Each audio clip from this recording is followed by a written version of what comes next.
Bonjour, donc aujourd'hui nous allons parler du coefficient multiplicateur. Alors pour arriver à cerner ce coefficient multiplicateur, donc le chapitre est lié au pourcentage qui est dans ce livre.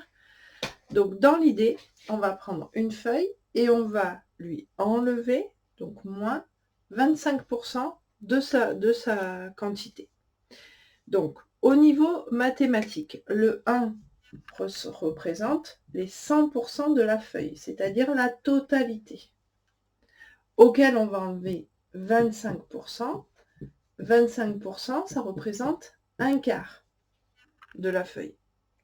Donc, allons-y, nous allons prendre notre feuille et nous allons la plier en 4, puis nous allons enlever le 1 quart. Voilà, 1 quart, ça représente les 25%. Donc, je la plie en 4. Voilà. Voilà, comme ça. Donc, d'abord en 2, puis en 4. Et nous allons enlever un quart. Donc, cette manipulation, je vais la faire hors caméra. Je vais déchirer simplement pour enlever le quart. Allons-y. Voilà, donc notre feuille était entière. Et on a enlevé un quart de sa valeur. Nous obtenons cette nouvelle feuille. Et nous allons voir apparaître le coefficient multiplicateur. Voilà, donc là, on a une feuille à laquelle on a enlevé un quart de sa valeur, c'est-à-dire 25%. Alors, si on mesure la surface de cette feuille, donc ça va être cette longueur fois cette largeur. Donc, vous pouvez faire la manipulation chez vous avec une feuille quelconque. On va avoir par rapport à notre dessin une certaine surface. Donc, nous avons mesuré la surface de cette feuille et mesuré la surface de cette feuille. Et c'est là où le coefficient multiplicateur va intervenir, c'est-à-dire que les 630 qu'on avait au départ, si on les multiplie par ce coefficient, c'est-à-dire 1 moins 25%, eh bien on obtient la surface finale, 472 à peu près.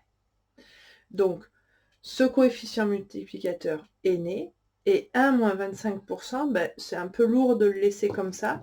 Du coup, on peut dire que c'est 1 moins 0,25. Et le coefficient multiplicateur sera donc de 0,75. C'est-à-dire, pour passer de là à là, nous avons multiplié par 0,75. Notre coefficient multiplicateur est né, 1 moins 25%. Et pour passer de là à là, là, cette fois-ci, nous devons diviser par 0,75. Voilà l'utilité du coefficient multiplicateur.